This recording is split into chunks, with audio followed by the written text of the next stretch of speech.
حرص و طمع کی مذمت، قناعت اور لوگوں سے توقع نہ رکھنے کی تعریف۔ جاننا چاہیے کہ مفلسی ایک عمدہ وصف ہے، جیسا کہ ہم نے کتاب الفقر میں اس کی تفصیل کی ہے، لیکن تنہا فقر کوئی قابل تعریف وصف نہیں ہے جب تک صاحب فقر میں قناعت نہ ہو، وہ مخلوق کے مال کی طمع نہ رکھتا ہو، ان کے مال کی طرف نظر نہ کرتا ہو اور نہ مال کمانے کا حریص ہو، اور یہ بات اسی وقت ممکن ہے جب کہ وہ بقدر ضرورت غذا اور لباس اور مسکن پر قانع ہو، بلکہ ان میں بھی اولا چیز پر قناعت کرے، اپنی امید کو ایک روز یا ایک ماہ سے زائد نہ بڑھائے اور نہ دل کو ایک مہینے کے بعد کے مشغلے میں لگائے۔ کثرت شوق اور طول عمل سے آدمی قناعت کی عزت سے محروم ہو جاتا ہے اور طمع و حرص کی گندگی سے آلودہ ہو جاتا ہے۔ طمع و حرص سے وہ دوسری برائیوں کے ارتکاب پر مجبور ہوتا ہے اور ایسے کام کرتا ہے جن سے جبین شرافت داغدار ہو۔ ویسے طمع و حرص اور قلت قناعت آدمی کی فطرت میں داخل ہے، چنانچہ رسول اللہ صلی اللہ علیہ وسلم کا ارشاد گرامی ہے: لو كان لابن آدم وأديان من ذهب لا يبتغي وراء حما ثالثا ولا يملأ جوف ابن آدم إلا ترابا ويتوب الله على من تاب۔ یہ بخاری و مسلم کی حدیث ہے جس کو ابن عباس رضی اللہ تعالیٰ عنہ اور انس رضی اللہ تعالیٰ عنہ نے روایت کیا ہے۔ اگر انسان کے لیے سونے کے 2 جنگل ہوں تو وہ ان کے پیچھے تیسرے کی جستجو کرے۔ ابن آدم کا پیٹ صرف مٹی سے بھر سکتا ہے، اور جو شخص توبہ کرے اللہ اس کی توبہ قبول فرماتا ہے۔ ابو واقد اللیثی روایت کرتے ہیں کہ رسول اکرم صلی اللہ علیہ وسلم کا معمول یہ تھا کہ جب آپ پر وحی نازل ہوتی تو ہم آپ کی خدمت میں حاضر ہوتے، آپ ہمیں وحی کے احکام سکھلاتے۔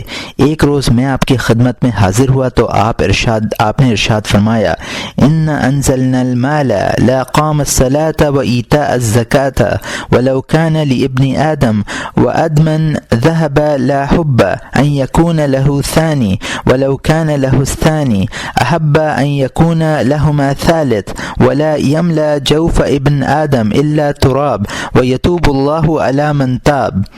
یہ احمد اور البیہقی فی الشعب کی حدیث ہے۔ ہم نے مال نماز قائم کرنے اور زکوٰۃ ادا کرنے کے لیے اتارا ہے۔ اگر ابن آدم کے پاس سونے کا ایک جنگل ہو تو وہ دوسرے کی خواہش کرے، اور دوسرا مل جائے تو تیسرے کی خواہش کرے۔ ابن آدم کا پیٹ صرف خاک ہی سے پر ہوتا ہے، اور جو توبہ کرتا ہے اللہ اس کی توبہ قبول فرماتا ہے۔ حضرت ابو موسیٰ اشعری رحمۃ اللہ علیہ رضی اللہ تعالیٰ عنہ روایت فرماتے ہیں کہ سورہ برات کی طرح ایک صورت نازل ہوئی تھی، بعد میں وہ اٹھا لی گئی، مگر اس کی یہ آیت لوگوں کو یاد ہے: ان اللہ یرید ھذا الدین بقوام لا خلاق لهم ولو ان لابن آدم وادین من مال لتمنی وادی ثالثا ولا يملا جوف ابن آدم الا التراب ويتوب اللہ علی من تاب۔ یہ مسلم مع اختلاف اور طبرانی کی حدیث ہے۔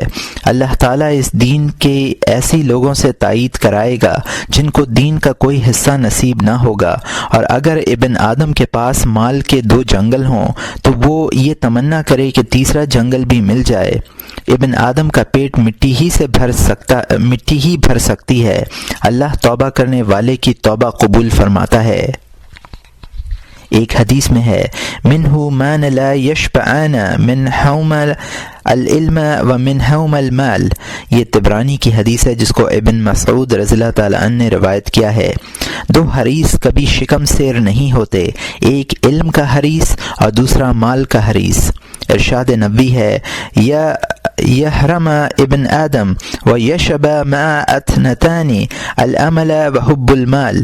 یہ بخاری و مسلم کی حدیث ہے جس کو انس رضی اللہ تعالیٰ عنہ نے روایت کیا ہے۔ انسان بوڑھا ہو جاتا ہے اور اس کی یہ 2 خصلتیں جوان رہتی ہیں: آرزو اور مال کی محبت۔ کیونکہ مال کی محبت اور اس کی زیادتی کی خواہش انسان کی سرشت میں داخل ہے۔ اس میں بھی شک نہیں کہ یہ ایک گمراہ کن اور مہلک عادت ہے۔ یہی وجہ ہے کہ اللہ اور اس کے رسول صلی اللہ علیہ وسلم نے قناعت کی تعریف فرمائی۔ ارشاد نبوی ہے، طوبی لمن ہدی للاسلام وکان عیشۃ کفافا وقنع بہ۔ یہ ترمذی اور نسائی کی حدیث ہے جس کو فضالہ ابن عبید رضی اللہ تعالیٰ عنہ نے روایت کیا ہے۔ اس کے لیے خوشخبری ہے جو اسلام کی ہدایت پائے اور اس کی معیشت بقدر کفایت ہو اور وہ اس پر قانع ہو۔ اس مضمون کی کچھ روایتیں یہ ہیں، ما من احد فقیر ولا غنی الا یوم القیامہ انہ کان اوتی قوت فی الدنیا۔ یہ ابن ماجہ کی حدیث ہے جس کو انس رضی اللہ تعالیٰ عنہ نے روایت کیا ہے۔ قیامت کے روز کوئی مالدار اور فقیر ایسا نہ ہوگا جس کو یہ تمنا نہ ہو کہ اسے دنیا میں گزر بسر کے بقدر دیا جاتا۔ لیس الغنی عن کثرت العرض انما الغنی عن النفس۔ یہ بخاری و مسلم کی حدیث ہے جس کو ابو ہریرہ رضی اللہ تعالیٰ عنہ نے روایت کیا ہے۔ مالداری سامان کی کثرت سے نہیں ہے بلکہ مالداری نفس کے غنی ہونے کا نام ہے۔ الا ایھا الناس اجملوا فی الطلب فانہ لیس العبد الا ما کتب له ولن يذهب عبد من الدنيا حتى ياتيه ما كتب له من الدنيا وهي راغمة۔ اور یہ حاکم کی حدیث ہے جس کو جابر رضی اللہ تعالیٰ عنہ نے روایت کیا ہے، خبردار اے لوگو، خوش اسلوبی سے مانگو، بندے کو اتنا ہی ملتا ہے جتنا اس کی تقدیر میں ہوتا ہے، اور کوئی بندہ اس وقت تک دنیا سے نہیں جائے گا جب تک کہ اس کو جس قدر دنیا اس کی قسمت میں لکھی ہے مل نہ جائے، درا حال یہ کہ دنیا ذلیل ہو۔ اور یہاں مترجم نے حاشیے میں لکھا ہے کہ یہ روایت اسی باب کے پچھلے صفحات میں گزر چکی ہے، اور یہاں مترجم کا حاشیہ ختم ہوتا ہے۔ روایت ہے کہ حضرت موسیٰ علیہ السلام نے اللہ تعالیٰ سے سوال کیا کہ تیرے بندوں میں زیادہ غنی کون ہے؟ فرمایا جو کچھ میسر ہے اس پر زیادہ قناعت کرنے والا۔ عرض کیا کہ زیادہ عادل کون ہے؟ فرمایا وہ شخص جو اپنے نفس سے انصاف کرے۔ حضرت عبداللہ ابن مسعود روایت کرتے ہیں کہ رسول اکرم صلی اللہ علیہ وسلم نے ارشاد فرمایا، ان روح القدس نفث فی روعی ان نفس لن تموت حتی تستکمل رزقها فاتقوا اللہ واجملوا فی الطلب۔ یہ ابن ابی الدنیا اور حاکم کی حدیث ہے۔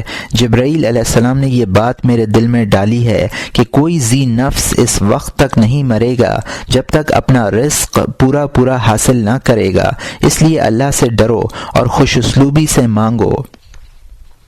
حضرت ابو ہریرہ رضی اللہ تعالیٰ عنہ روایت کرتے ہیں کہ رسول اکرم صلی اللہ علیہ وسلم نے مجھ سے فرمایا کہ ابو ہریرہ، جب تجھے بھوک زیادہ ستائے تو ایک چپاتی کھا لے اور ایک پیالہ پانی پی لے، دنیا پر لعنت بھیج۔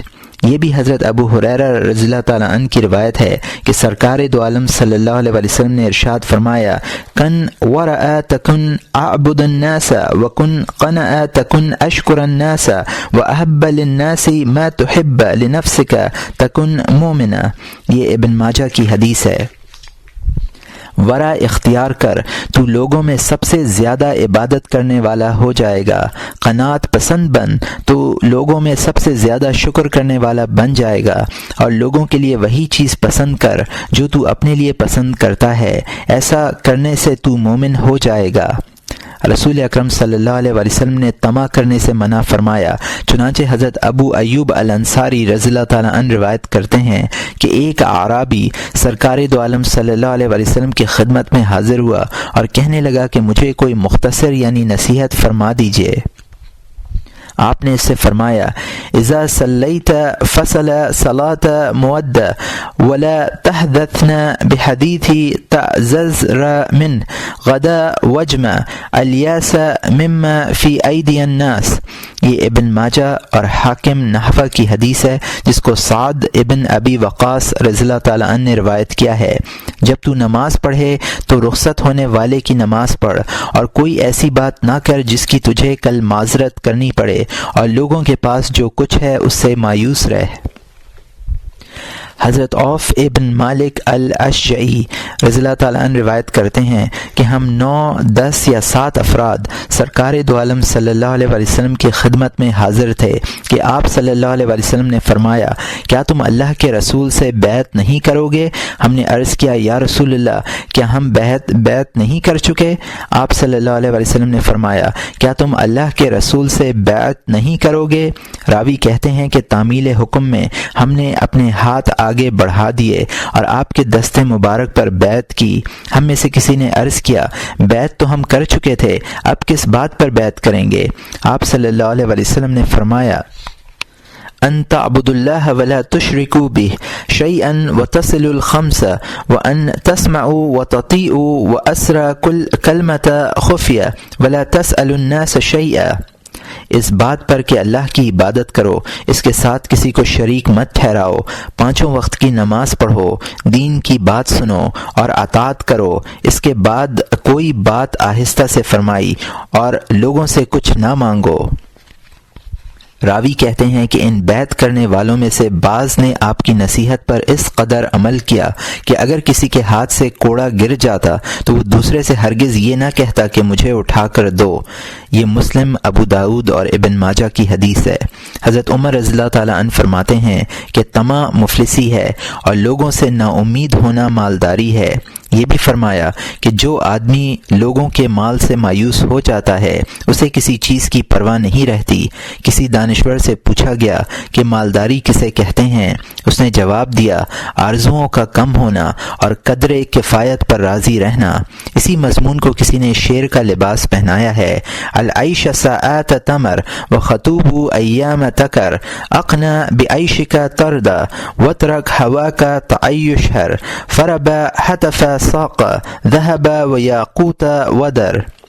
ترجمہ، عیش کی چند ساعتیں ہیں جو گزر جاتی ہیں اور مصیبتوں کے بے شمار دن ہیں جو بار بار آتے ہیں۔ اپنی معیشت پر قناعت کرو، خوش رہو گے، خواہشات چھوڑو، آزادانہ زندگی بسر کرو گے۔ بہت سی موتیں سونے اور یاقوت اور جواہر کی وجہ سے ہوتی ہیں۔ محمد ابن الوا سے خشک روٹی پانی سے بھگو کر کھایا کرتے تھے اور کہا کرتے تھے کہ جو اس رزق پر قناعت کرے گا وہ کسی کا محتاج نہ ہوگا۔ سفیان ثوری رحمۃ اللہ علیہ فرماتے ہیں کہ تمہاری دنیا اس وقت تک بہتر ہے جب تک تم اس میں مبتلا نہ ہو، اور جس چیز میں تم مبتلا ہو وہ اتنی ہی بہتر ہے جو تمہارے ہاتھوں سے نکل جائے۔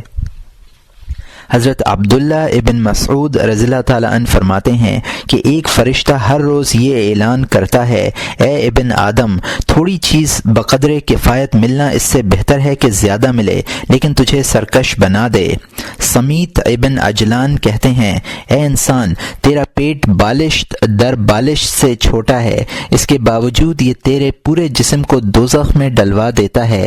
ایک حکیم سے سوال کیا گیا کہ تیرا مال کیا ہے؟ اس نے جواب دیا، ظاہر میں بتکلف رہنا، باطن میں میانہ روی اختیار کرنا اور لوگوں کے مال سے مایوس رہنا۔ روایت ہے کہ اللہ تعالیٰ بندے سے فرماتا ہے، اے ابن آدم، اگر تمام دنیا بھی تیری ہو جائے تب بھی تجھے غذا کے علاوہ کچھ نہ ملے گا۔ اگر میں تجھ کو غذا دوں اور دنیا کا حساب کسی دوسرے کی گردن پر رکھ دوں تو یہ میرا تجھ پر زبردست احسان ہوگا۔ حضرت عبداللہ ابن مسعود رضی اللہ تعالیٰ عنہ کہتے ہیں کہ جب تم میں سے کوئی شخص اپنی کسی ضرورت کے لیے سوال کرے تو تھوڑا مانگے اور کسی کے پاس جا کر یہ نہ کہے کہ تم ایسے ہو، تم ویسے ہو، جس قدر تمہاری قسمت میں ہے وہ تمہیں مل کر رہے گا۔ بنو امیہ کے کسی حکمران نے ابو حازم کو لکھا کہ اگر آپ کوئی ضرورت رکھتے ہوں تو مجھے لکھ کر بھیج دیجیے۔ ابو حازم نے جواب دیا، میں نے اپنی تمام ضرورتیں اپنے آقا کے سامنے رکھ دی ہیں، جو وہ مجھے عطا کرتا ہے لے لیتا ہوں اور جو نہیں دیتا اس سے قناعت کرتا ہوں۔ کسی دانا سے پوچھا گیا کہ عقل مند کو کس چیز سے زیادہ خوشی ہوتی ہے اور کون سی چیز غم دور کرنے میں اس کی زیادہ معین ہے؟ اس نے جواب دیا، عقل مند کو سب سے زیادہ خوشی اس نیک عمل سے ہوتی ہے جسے وہ آنے والی زندگی کے لیے آگے بھیج دیتا ہے، اور غم دور کرنے پر سب سے زیادہ مدد قضا پر راضی رہنے سے ملتی ہے۔ ایک دانا کا قول ہے کہ سب سے زیادہ غم حاسدوں کو ہوتا ہے اور سب سے زیادہ خوشی قناعت کرنے والوں کو میسر رہتی ہے، اور اذیت پر سب سے زیادہ صبر حریص کرتا ہے۔ سب سے ہلکی پھلکی زندگی اس کی ہوتی ہے جو دنیا کو زیادہ ٹھکرانے والا ہو، اور سب سے زیادہ ندامت اس عالم کو اٹھانی پڑتی ہے جو راہ حق سے بھٹک جائے۔ شاعر کہتا ہے، ارفہ بیالی فتح امسی علی ثقہ ان الذی قسم الا رزاق یرزق فالعرض منہ مسون لا یدنس والوجہ منہ جدید یمس یخلق ان القناء من يحلل بصاحتها لم يلق في دهر شيء يورثه۔ وہ جوان خوش ہے جسے یقین ہو کہ جس نے رزق تقسیم کیے ہیں وہی مجھے بھی رزق عطا کرے گا۔ اس کی آبرو محفوظ ہے، وہ اسے داغ نہیں لگاتا اور چمکتے دمکتے چہرے کو سوال کی ذلت سے بدنما نہیں کرتا۔ جس شخص کو قناعت میسر ہے وہ اپنی زندگی میں کسی ناپسندیدہ صورتحال سے دوچار نہیں ہوگا۔ اسی مضمون کے یہ چند شعر ہیں۔ حتی متی انافی حل و ترحال و طول سعی و ادبار و اقبال و نازح الدار لا انفک مغترب ان الا حب لا يدرون ما حالی بمشرق الارض طور اثم بمغربها لا يخطر الموت من حرسی على بالی ولو قنعت اتانی الرزق فی دعا ان القنوع الغنی لا بکثرت المالی۔ ترجمہ، میں جب تک سفر و حضر طویل جد و جہد آمد و رفت میں لگا رہوں گا، وطن سے بیگانہ اور دوستوں سے دور رہوں، وہ نہیں جانتے میں کس حال میں ہوں۔ میں کبھی زمین کے مشرقی حصے میں ہوں اور کبھی مغربی حصے میں۔ میری حرص کا عالم یہ ہے کہ موت کا تصور تک دل میں نہیں آتا۔ اگر میں قناعت کروں تو مجھے رزق مل جائے۔ آدمی قناعت سے غنی ہوتا ہے، نہ مال کی کثرت سے۔ حضرت عمر رضی اللہ تعالیٰ عنہ نے فرمایا، میں تمہیں یہ بتلاتا ہوں کہ اللہ کے مال میں سے میرے لیے کتنا حلال ہے۔ 2 جوڑے، ایک سردی کے لیے اور ایک گرمی کے لیے، حج و عمرے کے لیے سواری، اور قریش کے دوسرے لوگوں کی طرح کھانا پینا، نہ میں ان سے اعلیٰ غذا کھاتا ہوں اور نہ ادنا۔ بخدا مجھے معلوم نہیں کہ میرے لیے یہ مال جائز بھی ہے یا نہیں۔ گویا انہیں شبہ تھا کہ مال کی یہ مقدار قدر کفایت سے زیادہ تو نہیں۔ ایک اعرابی نے اپنے بھائی کی حرص پر ملامت کی اور کہا، اے بھائی، تو طالب بھی ہے اور مطلوب بھی۔ جو تیرا طالب ہے اس سے تو نہ بچ سکے گا، یعنی موت، اور جس کا تو طالب ہے یعنی رزق، وہ تجھے مل کر رہے گا۔ یوں سمجھ کہ تیرا طالب موت اگرچہ نظروں سے اوجھل ہے لیکن سامنے موجود ہے، اور اب تو جس حال میں ہے اس میں ہرگز نہیں رہے گا۔ تمہیں یہ غلط فہمی تو نہیں کہ حریص محروم نہیں رہتا اور زاہد کو رزق نہیں ملتا۔ اراک یزیدک علی الاثر حرس علی الدنیا کانک لا تموت فهل لک غایت ان صرت یوم الیہ قلت حسبی قد ردیت۔ میں دیکھتا ہوں کہ مالداری نے دنیا کے سلسلے میں تیری حرص بڑھا دی ہے، گویا اب تجھے مرنا ہی نہیں ہے۔ کیا تیرے حرص کی کوئی انتہا بھی ہے؟ اگر کسی دن تجھے دنیا مل جائے تو کیا یہ ہو سکتا ہے کہ بس میں اس پر راضی ہوں؟ شابی رحمۃ اللہ علیہ کہتے ہیں کہ ایک شکاری نے 1000 داستان پکڑی اور اس نے پوچھا، تم میرا کیا کرو گے؟ شکاری نے جواب دیا، ذبح کر کے کھاؤں گا۔ 1000 داستان نے کہا کہ میرا یہ تھوڑا سا گوشت نہ تیری بھوک مٹائے گا نہ تجھے شکمسیر کرے گا، البتہ میں تجھے 3 باتیں ایسی بتلائے دیتی ہوں جو تیرے لیے میرے گوشت سے زیادہ مفید ثابت ہوگی۔ ایک بات میں ابھی بتلائے دیتی ہوں، دوسری اس وقت بتلاؤں گی جب تو مجھے آزاد کر دے گا اور میں تیری قید سے نکل کر درخت پر جا بیٹھوں گی، اور تیسری اس وقت جب میں پہاڑ کی چوٹی پر پہنچ جاؤں گی۔ شکاری نے کہا اچھا پہلی بات بتلا۔ اس نے کہا گزری ہوئی بات پر افسوس مت کر۔ شکاری نے اسے آزاد کر دیا۔ جب وہ اڑ کر درخت پر پہنچ گئی، شکاری نے کہا اب دوسری بات بیان کر۔ اس نے کہا جو بات ناممکن ہو اس کا یقین مت کرنا۔ اتنا کہہ کر وہ درخت سے اڑی اور پہاڑ کی چوٹی پر جا بیٹھی۔ شکاری نے کہا اب تیسری بات بتلا۔ اس نے کہا اے بدبخت، اگر تو مجھے ذبح کرتا تو میرے معدے سے 2 بیش قیمت موتی نکلتے، ہر موتی کا وزن 20 مثقال ہوتا۔ راوی کہتا ہے کہ یہ سن کر شکاری غم و غصے کی شدت سے اپنے ہونٹ کاٹ لیے اور کہنے لگا مجھے تیسری بات بتلا۔ چڑیا نے کہا تیسری بات کیسے بتلاؤں؟ تو پہلی 2 باتیں بھول گیا ہے۔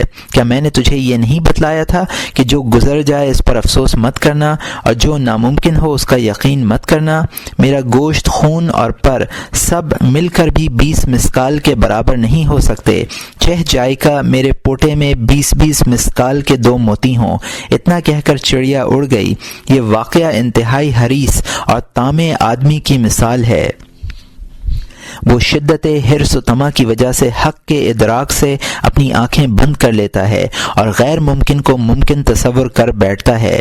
ابن سیرین رحمۃ اللہ علیہ فرماتے ہیں کہ امید تیرے دل میں ایک رسی کی طرح ہے جس سے دونوں پاؤں بندھے ہوئے ہیں۔ اپنے دل سے امید نکال دے، پاؤں خود بخود قید سے آزاد ہو جائیں گے۔ ابو محمد الیزیدی کہتے ہیں کہ میں ہارون رشید کے پاس گیا۔ وہ ایک کاغذ پر نظریں جمائے ہوئے تھے، اس پر سونے کے پانی سے کچھ تحریر تھا۔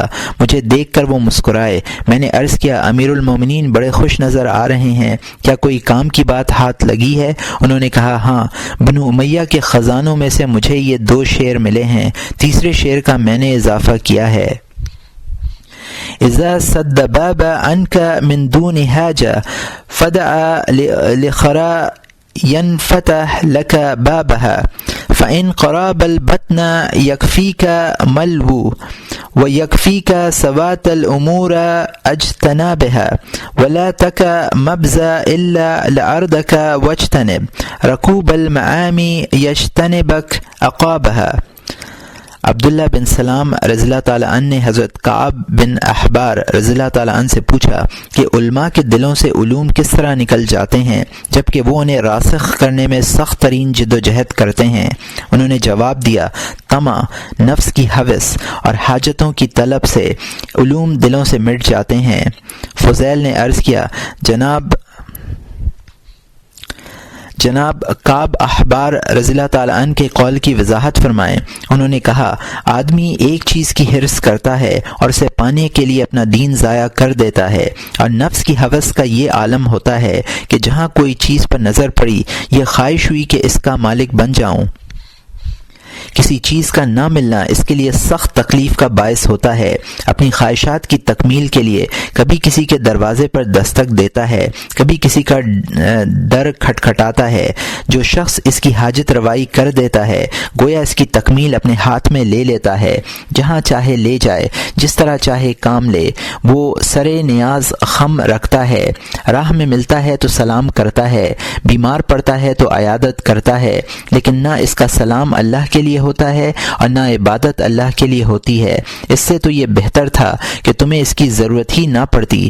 اس کے بعد عبداللہ ابن سلام نے ارشاد فرمایا کہ کعب احبار رضی اللہ تعالیٰ عنہ کا یہ قول تمہارے لیے 100 مسند حدیثوں سے بہتر ہے۔ کسی دانا کا قول ہے کہ انسان بھی عجیب چیز ہے، اگر یہ اعلان کر دیا جائے کہ اب تو ہمیشہ دنیا میں رہے گا، اس وقت جتنی حرص اسے ہوگی اس سے زیادہ اب ہے، حالانکہ اب زندگی انتہائی مختصر اور عمر محدود ہے، فنا ہونا یقینی ہے۔ عبد الواحد بن زید کہتے ہیں کہ میں ایک راہب کے پاس سے گزرا، میں نے پوچھا تمہیں کھانا کہاں سے ملتا ہے؟ اس نے جواب دیا جس ذات پاک نے دانتوں کی چکی بنائی ہے وہی اس میں دانے ڈالتا ہے۔ حرص و طمع کا علاج اور قناعت پیدا کرنے والی دوا، یہ دوا 3 مفردات سے مرکب ہے: صبر، علم اور عمل، اور ان کا مجموعہ 5 امور ہیں۔ اول عمل یعنی معیشت میں اعتدال اور اخراجات میں کفایت۔ جسے قناعت کی عزت مطلوب ہو اسے چاہیے کہ جہاں تک ہو سکے اپنے نفس پر اخراجات کے دروازے بند کرے اور صرف ضروریات پر خرچ کرے، اس لیے کہ جس کے اخراجات کا دائرہ وسیع ہوتا ہے وہ قناعت کر ہی نہیں پاتا۔ اگر کوئی شخص تنہا ہے تو اسے لباس میں ایک موٹے کپڑے اور غذا میں انتہائی معمولی غذا پر قناعت کرنی چاہیے۔ ہو سکے تو سالن کم کر دے اور بغیر سالن کے کھانے کا عادی بنے۔ اگر عیالدار ہے تو اپنے گھر کے تمام افراد کو معمولی لباس اور کھانے کی ترغیب دے اور انہیں بھی اپنے ہی رنگ میں رنگنے کی کوشش کرے، کیونکہ اتنی مقدار معیشت ذرا سی جدوجہد کے بعد حاصل کی جا سکتی ہے۔ اس میں طلب بھی کم ہوگی اور زندگی بھی اعتدال کے ساتھ گزر جائے گی، اور قناعت میں اصل یہی ہے۔ خرچ میں نرمی کرنے کا مطلب بھی یہی ہے۔ رسول اکرم صلی اللہ علیہ وسلم ارشاد فرماتے ہیں، ان اللہ یحب الرفق فی الامر کلہ۔ یہ بخاری اور مسلم کی حدیث ہے جس کو عائشہ رضی اللہ عنہا نے روایت کیا ہے۔ اللہ تعالی ہر معاملے میں نرم روی کو پسند کرتا ہے۔ ایک حدیث میں ہے ما عال من اقتصد، یہ احمد اور طبرانی کی حدیث ہے جس کو ابن مسعود رضی اللہ تعالی عنہ نے روایت کیا ہے۔ میانہ روح مفلس نہیں ہوتا۔ رسول اللہ صلی اللہ علیہ وسلم کا ارشاد ہے، ثلاث منجیات خشی اللہ فی السر والعلانیہ والقصد فی الغنی والفقر والعدل فی الرضا والغضب۔ یہ بزار اور طبرانی اور ابو نعیم کی حدیث ہے جس کو انس رضی اللہ تعالی عنہ نے روایت کیا ہے۔ 3 باتیں نجات دینے والی ہیں، ظاہر و باطن میں اللہ کا خوف، مالداری اور مفلسی میں میانہ روی، خوشی اور ناراضگی میں انصاف۔ روایت ہے کہ ایک شخص نے حضرت ابو دردہ کو دیکھا کہ وہ زمین سے دانے چن رہے ہیں اور یہ کہہ رہے ہیں کہ زندگی میں نرم روی آدمی کے فہم پر موقوف ہے۔ حضرت عبداللہ ابن عباس رضی اللہ تعالیٰ عنہ روایت کرتے ہیں کہ نبی اکرم صلی اللہ علیہ وسلم نے ارشاد فرمایا، الاقتصاد وحسن السمت والحدی الصالح جزء من بدأ و20 جزء من النبوة۔ یہ ابو داود کی حدیث ہے جس کو ابن عباس نے مع تقدیم و تاخیر کے روایت کیا ہے۔ میانہ روی، حسن وضع اور نیک کرداری نبوت کے کچھ اوپر 20 جز میں سے ایک جز ہے۔ ایک حدیث میں یہ الفاظ ہیں، التدبیر نصف المعیشہ۔ یہ ابو منصور دیلمی کی حدیث ہے جس کو انس رضی اللہ تعالی عنہ نے روایت کیا ہے۔ تدبیر نصف معیشت ہے۔ ارشاد نبوی ہے، من اقتصد اغناہ اللہ ومن بذر افقرہ اللہ ومن ذکر اللہ عز وجل احب اللہ۔ یہ بزار کی حدیث ہے جس کو طلحہ ابن عبید اللہ رضی اللہ تعالی عنہ نے روایت کیا ہے۔ جو شخص میانہ روی اختیار کرتا ہے اللہ اسے مالدار کرتا ہے، جو فضول خرچی کرتا ہے اللہ اسے محتاج کر دیتا ہے، اور جو اللہ کا ذکر کرتا ہے اللہ اس سے محبت کرتا ہے۔ ایک حدیث میں ہے، فرمایا، اذا اردت امر فعلیک بالتودت حتی یجعل اللہ لک فرجا و مخرجات۔ یہ ابن المبارک کی حدیث ہے۔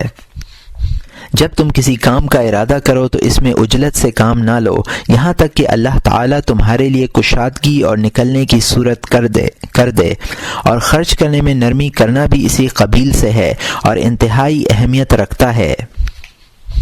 دوم، اگر فی الوقت بقدر کفایت موجود ہو تو مستقبل کے لیے زیادہ مضطرب اور بے چین نہ ہونا چاہیے۔ اگر آدمی اپنی امیدیں مختصر کر دے اور اس اعتقاد کو راسخ کر لے کہ جو رزق مقدر ہے وہ مل کر رہے گا، خواہ حرص ہو یا نہ ہو، تو مستقبل کا فکر پریشان نہیں کرے گا۔ حرص یا امید سے رزق حاصل نہیں ہوتا۔ مومن کو اپنے خالق عز و جل کے وعدہ رزق پر ایمان رکھنا چاہیے۔ ارشاد ربانی ہے، وما من دابۃ فی الارض الا علی اللہ رزقها، پارہ نمبر 12 رکوع نمبر 1 آیت نمبر 6۔ اور کوئی جانور روئے زمین پر چلنے والا ایسا نہیں جس کی روزی اللہ تعالی کے ذمے نہ ہو۔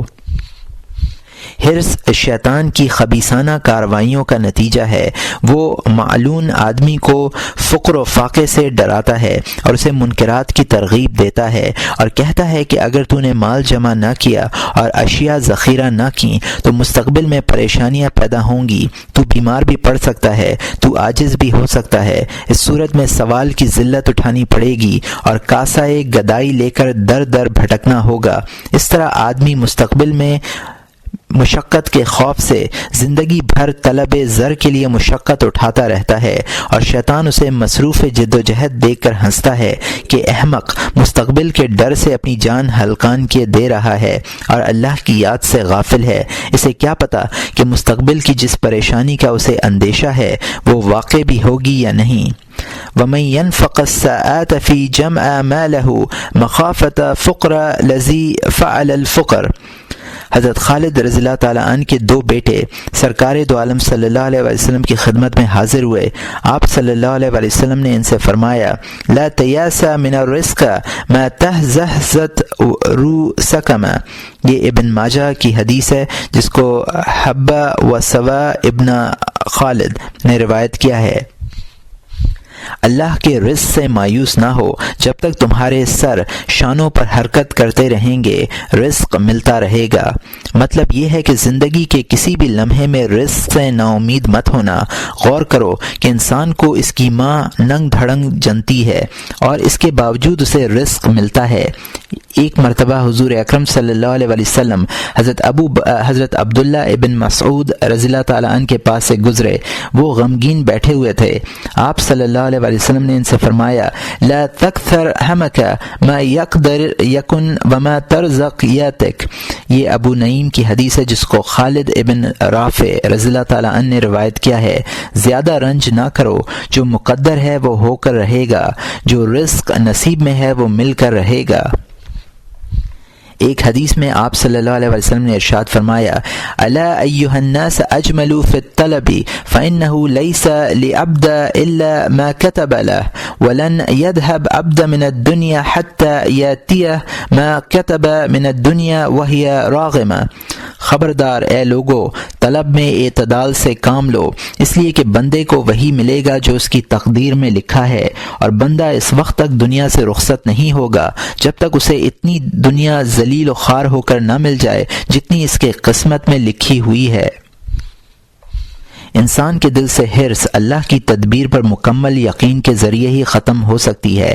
اگر بندے کو یہ یقین ہو کہ اللہ نے رزق کی تقسیم میں جو تقدیر بنائی ہے اور جو تدبیر اختیار کی ہے وہ برحق ہے، اگر میں طلب میں اجمال کروں گا تو میرے مقدر کا رزق مل کر رہے گا، تو کوئی وجہ نہیں کہ اس کے دل سے حرص کی برائی دور نہ ہو، بلکہ بندے کو یہ بات ہمیشہ یاد رکھنی چاہیے کہ اکثر ایسا ہوتا ہے کہ اللہ ایسی جگہ سے رزق بہم پہنچاتا ہے جس کا گمان بھی نہیں ہوتا، جیسا کہ قرآن کریم میں ہے، وَمَن يَتَّقِ اللَّهَ يَجْعَل لَّهُ مَخْرَجًا وَيَرْزُقْهُ مِنْ حَيْثُ لَا يَحْتَسِبُ۔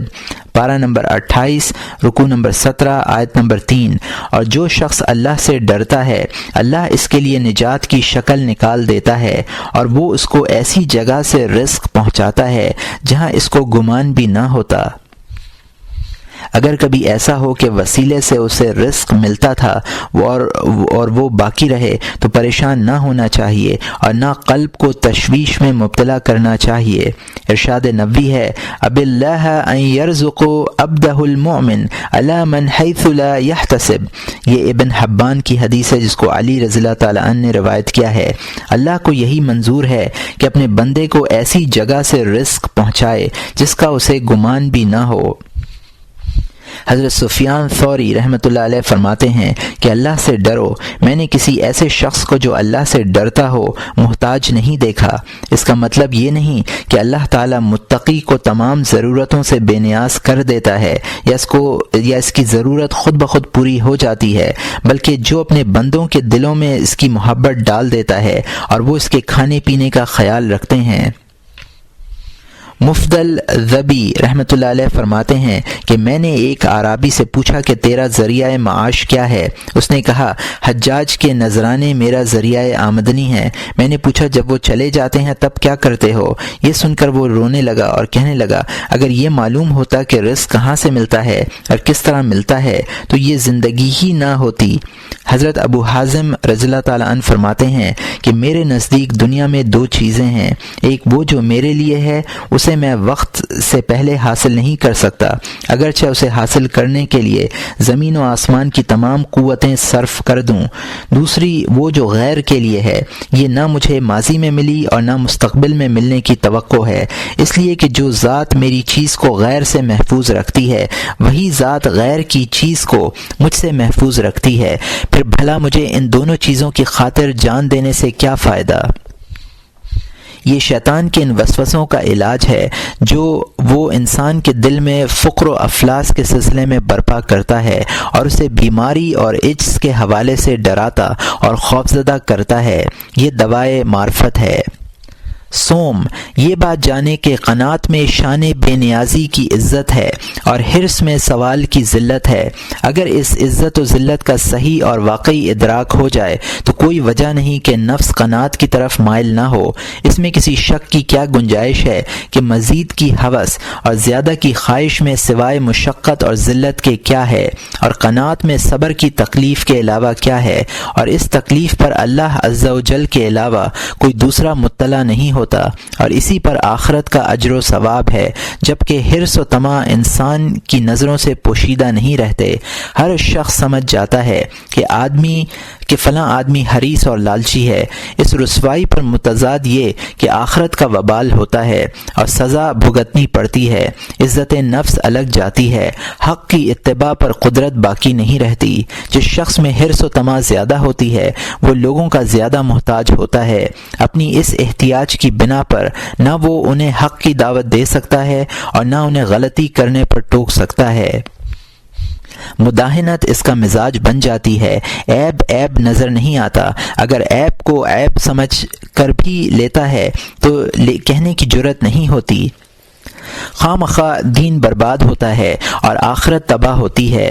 جو شخص پیٹ کی شہوت پر عزت نفس کو ترجیح نہ دے وہ انتہائی بے وقوف اور ناقص الایمان ہے۔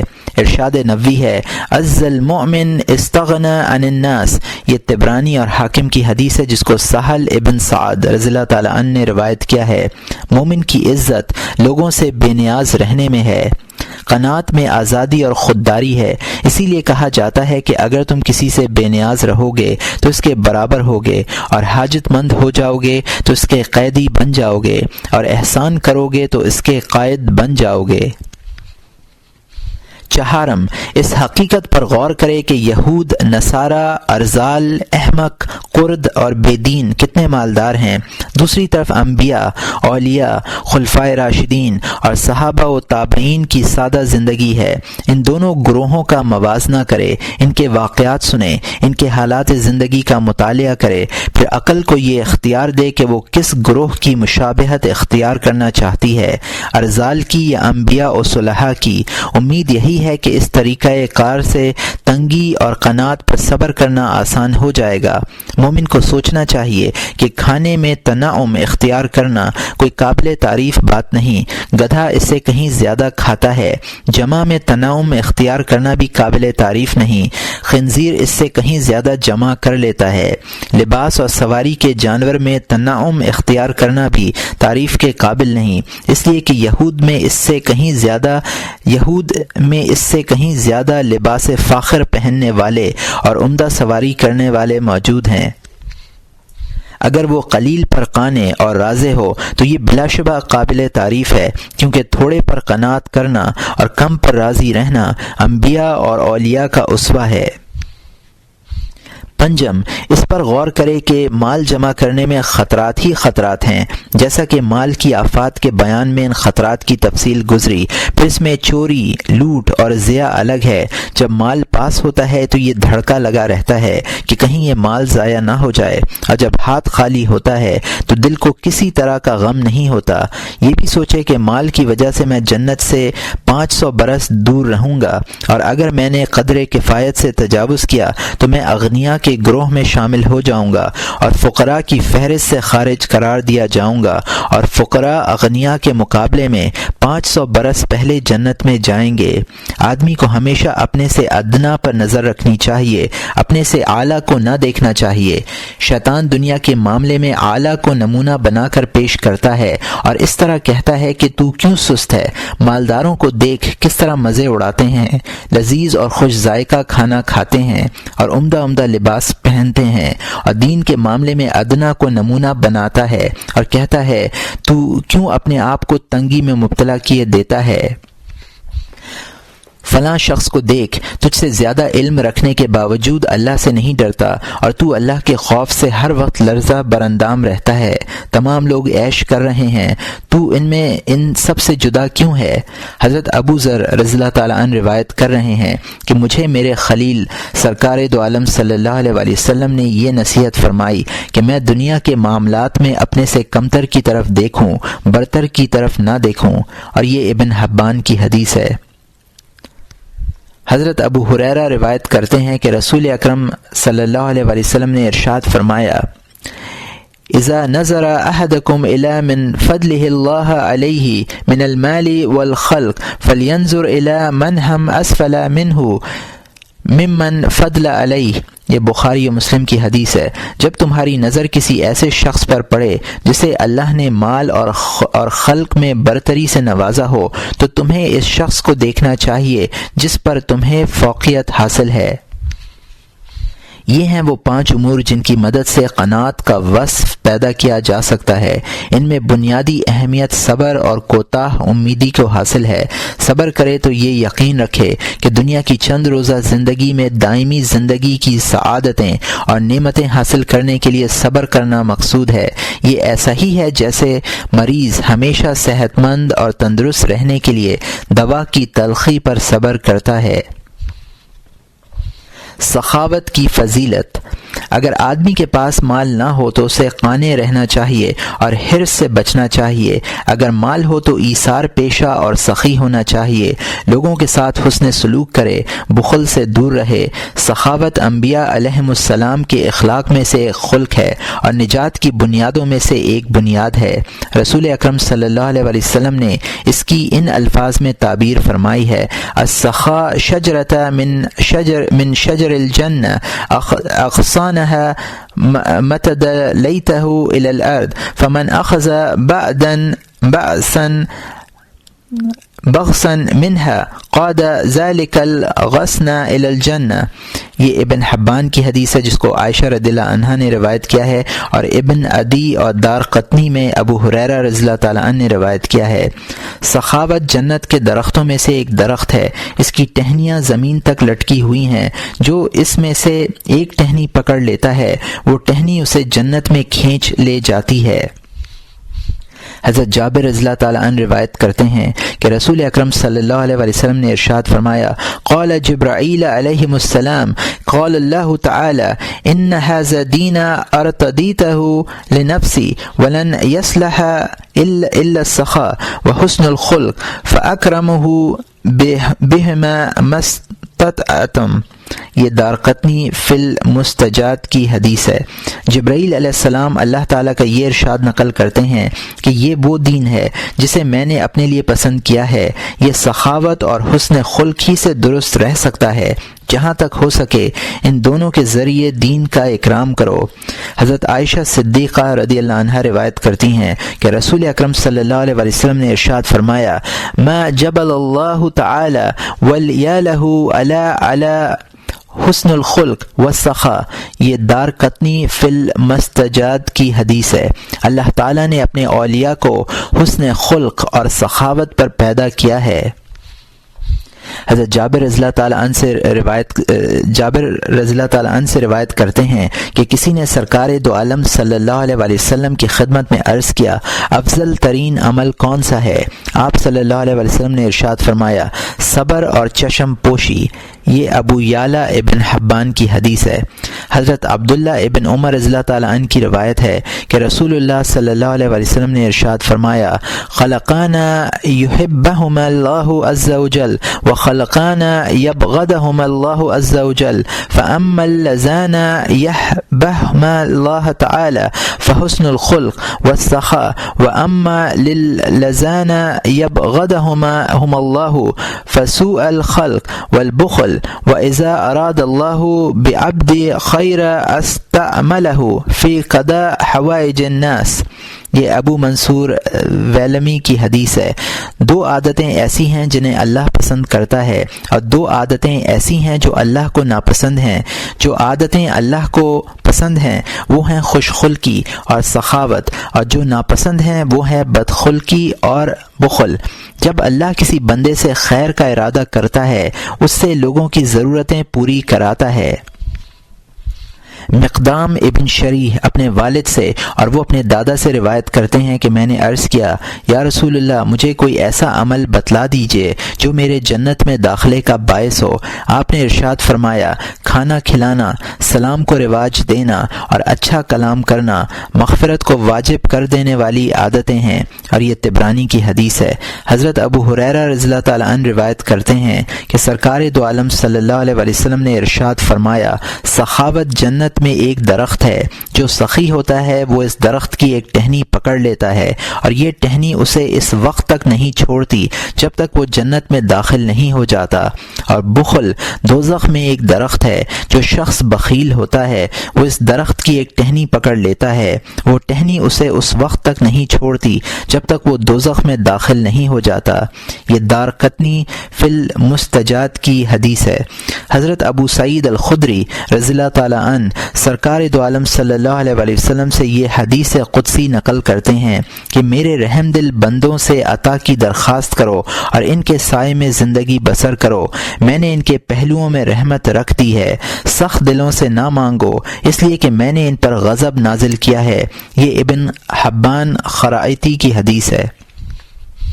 حضرت عبداللہ ابن عباس رضی اللہ تعالیٰ عنہ سے روایت ہے کہ سرکار دو عالم صلی اللہ علیہ وآلہ وسلم نے ارشاد فرمایا، سخی کی غلطی سے درگزر کر دیا کرو، اس لیے کہ جب وہ لغزش کرتا ہے اللہ اس کا ہاتھ پکڑ لیتا ہے، اور یہ طبرانی اوسط کی حدیث ہے۔ حضرت عبداللہ ابن مسعود رضی اللہ تعالیٰ عنہ کی روایت میں ہے، کھانا کھلانے والے کے پاس اتنی جلدی رزق پہنچتا ہے کہ اتنی جلد اونٹ کی گردن پر چھری بھی میسر نہیں ہوتی، اور اللہ تعالیٰ اپنے فرشتوں میں کھانا کھلانے والے پر فخر کرتا ہے۔ یہ ابن ماجہ کی حدیث ہے جس کو انس رضی اللہ تعالیٰ عنہ نے روایت کیا ہے۔ ایک حدیث میں ہے، فرمایا، اللہ تعالیٰ سخی ہے، اللہ مکارم اخلاق کو پسند کرتا ہے اور برے اخلاق کو ناپسند کرتا ہے، اور یہ خرائطی کی حدیث ہے۔ حضرت انس رضی اللہ تعالیٰ عنہ روایت کرتے ہیں کہ سرکار دو عالم صلی اللہ علیہ وآلہ وسلم سے جب بھی کسی نے کچھ مانگا آپ نے اسے عطا فرمایا۔ ایک دن ایک شخص حاضر ہوا اور اس نے کچھ مانگا، آپ نے اسے اختیار دیا کہ وہ دو پہاڑوں کے درمیان کھڑی ہوئی صدقے کی بکریوں میں سے جتنی چاہے لے جائے۔ وہ شخص اپنی قوم میں واپس پہنچ کر کہنے لگا، اے لوگو، اسلام قبول کر لو، اس لیے کہ محمد صلی اللہ علیہ وآلہ وسلم اتنا دیتے ہیں کہ فاقے کا خوف نہیں رہتا، اور یہ مسلم کی حدیث ہے۔ حضرت ابن عمر سرکار دو عالم صلی اللہ علیہ وآلہ وسلم کا یہ ارشاد نقل کرتے ہیں کہ اللہ تعالیٰ اپنے بعض بندوں کو خاص طور پر نعمتوں سے نوازتا ہے تاکہ دوسرے بندے نفع اٹھائیں۔ اگر کوئی شخص ان میں بخل کرتا ہے تو یہ نعمتیں اس سے لے کر دوسرے کی طرف منتقل کر دی جاتی ہے، اور یہ طبرانی کبیر و اوسط کی حدیث ہے۔ ہلالی کہتے ہیں کہ رسول اللہ صلی اللہ علیہ وسلم کی خدمت میں بنو العنبر کے قیدی لائے گئے، آپ نے انہیں قتل کرنے کا حکم دیا، صرف ایک شخص کو مستثنی کر دیا۔ حضرت علی ابن ابی طالب رضی اللہ تعالیٰ عنہ نے عرض کیا، یا رسول اللہ، رب ایک ہے، دین ایک ہے اور گناہ ایک ہے، پھر کیا وجہ ہے کہ آپ نے اس شخص کو مستثنی کر دیا؟ آپ نے ارشاد فرمایا، جبرائیل علیہ السلام میرے پاس آئے اور کہنے لگے کہ ان سب کو قتل کر دیجئے اور اس کو چھوڑ دیجئے، اللہ تعالیٰ اس کی سخاوت کا شکر گزار ہے۔ اور یہاں مترجم نے حاشیے میں لکھا ہے کہ اس کی اصل مجھے نہیں ملی، اور یہاں مترجم کا حاشیہ ختم ہوتا ہے۔ ایک حدیث میں ہے، فرمایا ہر چیز کا ایک ثمرہ ہوتا ہے، حسن سلوک کا ثمرہ یہ ہے کہ آدمی کو جلد چھٹکارا مل جاتا ہے۔ اور یہاں مترجم نے حاشیے میں لکھا ہے کہ اس روایت کی بھی کوئی اصل مجھے نہیں ملی، اور یہاں مترجم کا حاشیہ ختم ہوتا ہے۔ ارشاد نبوی صلی اللہ علیہ وآلہ وسلم ہے، سخی کا کھانا دوا ہے اور بخیل کا کھانا بیماری ہے۔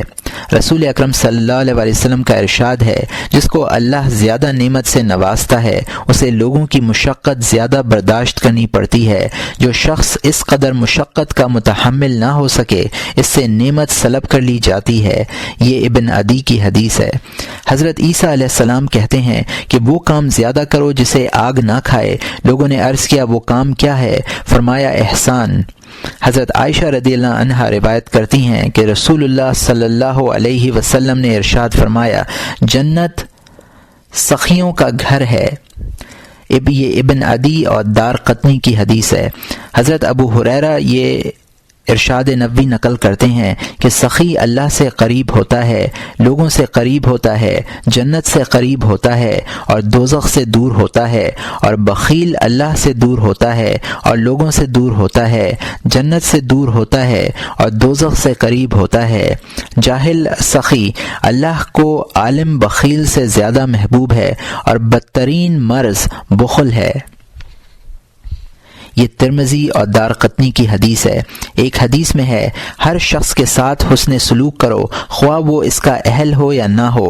اگر اہل پر احسان کرو گے تو اہل ہی پر ہوگا، اور نا اہل پر کرو گے تو محسن شمار ہوگے۔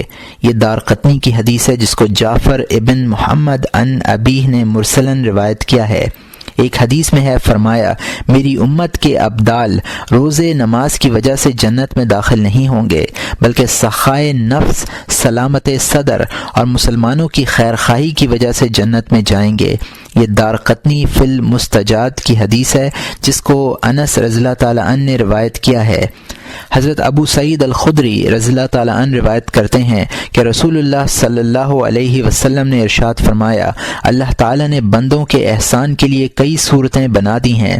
ایک یہ کہ احسان انہیں محبوب ہے، دوسری یہ کہ محسنین کی محبت مخلوق کے دل میں ڈال دی، تیسری یہ کہ طالبین احسان کا رخ محسنوں کی طرف پھیر دیا، چوتھا یہ کہ دنیا ان کے لیے اتنی سہل کر دی جیسے کسی بے آب و گیا زمین پر بادل پانی برساتا ہے، اور اس پانی سے زمین اور اہل زمین کو زندگی بخشتا ہے۔ یہ دار قطنی فی المستجاد کی حدیث ہے۔ ایک روایت میں یہ الفاظ ہیں، کل معروف صدقۃ والدال علی الخیر کفاعلہ واللہ یحب اغاثہ للحفان۔ یہ دار قطنی کی حدیث ہے جس کو عمر بن شعیب عن ابی عن جدہ نے روایت کیا ہے۔ ہر احسان صدقہ ہے، اور خیر کا بتلانے والا ایسا ہے جیسے خیر کا کرنے والا، اور اللہ کو فریاد رسی کرنا اچھا لگتا ہے۔ ایک روایت میں ہے، کلو معروف فعلتہ الی غنی او فقیر صدقہ۔ یہ دار قطنی کی حدیث ہے جس کو ابو سعید رضی اللہ تعالیٰ عنہ اور جابر رضی اللہ تعالیٰ عنہ نے روایت کیا ہے۔ ہر احسان خواہ تم کسی مالدار پر کر دیا فقیر پر صدقہ ہے، ہر احسان خواہ تم کسی مالدار پر کرو یا فقیر پر صدقہ ہے۔ روایت ہے کہ حضرت موسیٰ علیہ السلام پر وحی نازل ہوئی کہ سامری کو قتل نہ کرنا وہ سخی ہے۔ حضرت جابر رضی اللہ تعالیٰ عنہ روایت کرتے ہیں کہ حضرت صلی اللہ علیہ وسلم نے قیس ابن سعد ابن عبادہ کی قیادت میں ایک لشکر بھیجا۔ جب جہاد ہوا تو قیس نے ان کے لیے اونٹوں کے 9 گلے ذبح کیے۔ لشکروں والوں نے حضرت صلی اللہ علیہ وسلم سے ان کی سخاوت و ایثار ذکر کیا۔ حضرت صلی اللہ علیہ وسلم نے ان سے فرمایا، سخاوت اس خاندان کی خصلت ہے۔ یہ دار قطنی کی حدیث ہے جس کو جابر رضی اللہ تعالیٰ عنہ نے روایت کیا ہے۔ سخاوت کی فضیلت آثار کی روشنی میں حضرت علی کرم اللہ وجہہ ارشاد فرماتے ہیں، اگر تمہیں دنیا کی دولت مل رہی ہو تو اس میں سے کچھ نہ کچھ خرچ کرتے رہا کرو۔ خرچ کرنے سے تمہاری دولت فنا نہیں ہوگی، اور نہ ملتی ہو تب بھی خرچ کیا کرو، کیونکہ خرچ نہ کرنے سے باقی نہیں رہے گی۔ اس کے بعد انہوں نے یہ 2 شعر پڑھے: لا تبخلنا بدنیا وهي مقبلة فليس ينقصها التبذير والصرف وأن تولت فهري أن تجود بها فالحمد منها إذا ما أدبرت خلف۔ جب دنیا آتی ہو تو بخل مت کر، کیونکہ اسراف اور فضول خرچی سے وہ کم نہیں ہوتی، اور اگر دنیا پشت پھیر رہی ہو تب تو بدرجہ اولا سخاوت کرنی چاہیے، اس لیے کہ جب وہ چلی جائے گی تو شکر اس کا قائم مقام ہوگا۔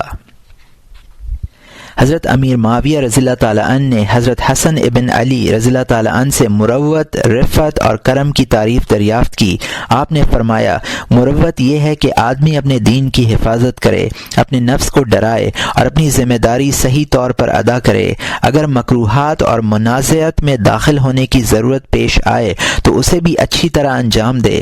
رفت یہ ہے کہ ہمسایہ کا دفاع کرے اور صبر کے مواقع پر صبر سے کام لے۔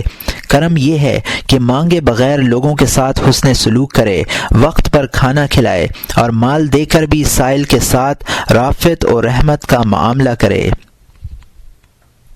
ایک شخص نے حضرت موصوف کی خدمت میں ایک رکا پیش کیا۔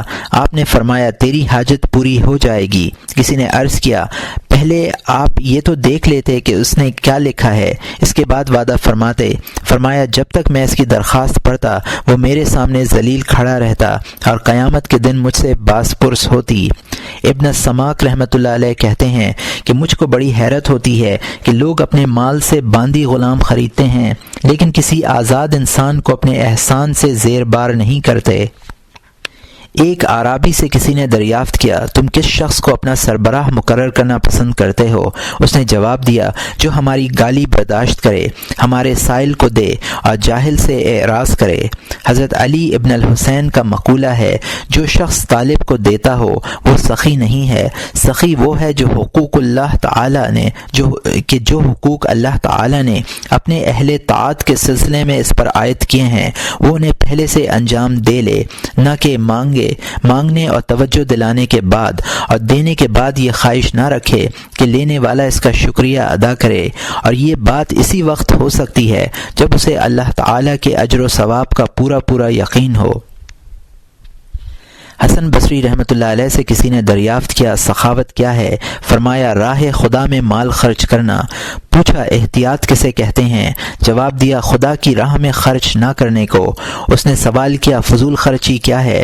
فرمایا، اقتدار کی محبت اور جاہ و منصب کی خواہش کے لیے خرچ کرنا۔ حضرت امام جعفر صادق رحمۃ اللہ علیہ کا ارشاد ہے، مال عقل سے زیادہ معین نہیں ہے، جہل سے بڑی کوئی مصیبت نہیں ہے، مشورے سے بڑھ کر کوئی چیز باعث تقویت نہیں ہے۔ اللہ تعالیٰ کا یہ فرمان یاد رکھو کہ میں سخی کریم ہوں، کوئی بخیل میری قربت نہ پائے گا۔ بخل کفر ہے اور اہل کفر کا ٹھکانہ جہنم ہے، اور سخاوت و کرم ایمان کی علامت ہے اور اہل ایمان جنت میں جائیں گے۔ حضرت حذیفہ رضی اللہ تعالیٰ عنہ فرماتے ہیں کہ بہت سے وہ لوگ سخاوت کی بنا پر جنت کے مستحق قرار پائیں گے جو ظاہر میں بدکار ہیں اور معیشت میں تنگ حال ہیں۔ احنف ابن قیس رحمۃ اللہ علیہ نے ایک شخص کے ہاتھ میں روپیہ دیکھ کر پوچھا، یہ کس کا ہے؟ اس نے کہا، میرا ہے۔ فرمایا، تیرا اس وقت ہوگا جب یہ تیرے ہاتھ سے چلا جائے گا۔ اسی مضمون کا ایک شعر بھی ہے، انت المال اذا مسکت فاذن فقط فالمال لک۔ جب تک مال تیرے پاس ہے تو مال کے لیے ہے، اور جب تو نے اسے خرچ کر دیا مال تیرا ہو گیا۔ واصل ابن عطا کا نام غزال اس لیے رکھا گیا کہ وہ سود کاٹنے والوں کے پاس بیٹھا کرتے تھے۔ ان کا معمول تھا کہ جب کسی ضعیف عورت کو دیکھتے اسے کچھ نہ کچھ دے دیا کرتے تھے۔ اسماعی رحمۃ اللہ علیہ کہتے ہیں کہ حضرت حسن ابن علی رضی اللہ تعالیٰ عنہ نے حضرت حسین ابن علی رضی اللہ تعالیٰ عنہ کو لکھا، مال وہی بہتر ہے جس سے عزت کی حفاظت کی جائے۔ سفیان ابن عینیہ رحمۃ اللہ علیہ سے کسی نے دریافت کیا سخاوت کیا ہے؟ فرمایا بھائیوں کے ساتھ حسن سلوک کرنا اور مال دینا۔ یہ بھی فرمایا کہ میرے والد کو میرے دادا کے ترکے میں سے 50,000 درہم ملے تھے، انہوں نے یہ تمام درہم تھیلیوں میں بھر بھر کر بھائیوں کو دے دیے اور کہنے لگے کہ میں اپنے بھائیوں کے لیے جنت کی تمنا رکھتا ہوں، کیا انہیں مال دینے میں بخل کروں؟ حضرت حسن بصری رحمۃ اللہ علیہ فرماتے ہیں کہ موجود مال کو خرچ کرنے میں پوری جد و جہد کرنا ہی سخاوت کا کمال ہے۔ کسی دانشور سے پوچھا گیا کہ تمہیں لوگوں میں کون شخص زیادہ محبوب ہے؟ اس نے جواب دیا جس نے مجھ پر زیادہ احسانات کیے ہوں۔ سائل نے کہا اگر کوئی شخص ایسا نہ ہو جس نے تم پر احسانات کیے ہوں؟ دانشور نے جواب دیا وہ شخص زیادہ محبوب ہے جس پر میں نے زیادہ احسانات کیے ہوں۔ عبدالعزیز ابن مروان کہتے ہیں کہ اگر کوئی شخص مجھے اپنے اوپر احسان کرنے کی اجازت دے تو جس قدر میں اس پر احسان کروں گا اسی قدر اپنی ذات پر اس کا احسان سمجھوں گا اور اس کا اعتراف کروں گا۔ خلیفہ مہدی نے شبیب ابن شیبہ رحمۃ اللہ علیہ سے دریافت کیا کہ تم نے میرے گھر میں لوگوں کی کیا حالت دیکھی ہے؟ انہوں نے جواب دیا امیر المومنین، جو لوگ آپ کی دہلیز پر اپنی مراد لے کر آتے ہیں وہ خوش خوش واپس جاتے ہیں۔ ایک شخص نے عبداللہ ابن جعفر کے سامنے یہ شعر پڑھے، ان السنیئۃ تکون سنیئہ حتی یصاب بها طریق المسنى فاذا صنعت سنیئۃ عمد بها للہ او لذوی القرایۃ عودہ۔ احسان اسی وقت احسان ہوتا ہے جب موقع پر ہو، اس لیے اگر تم احسان کرو تو خدا کی راہ میں دو یا اہل قرابت کو۔ عبداللہ ابن جعفر نے کہا یہ دو شعر لوگوں کو بخل کی بیماری میں مبتلا کر دیں گے۔ احسان تو بارش کی طرح برسنا چاہیے، اچھے لوگوں کو پہنچے گا تو یہ اس بات کی دلیل ہوگی کہ وہ اس کے مستحق تھے، برے لوگوں کو پہنچے گا تو یہ میری شان کے لائق ہوگا۔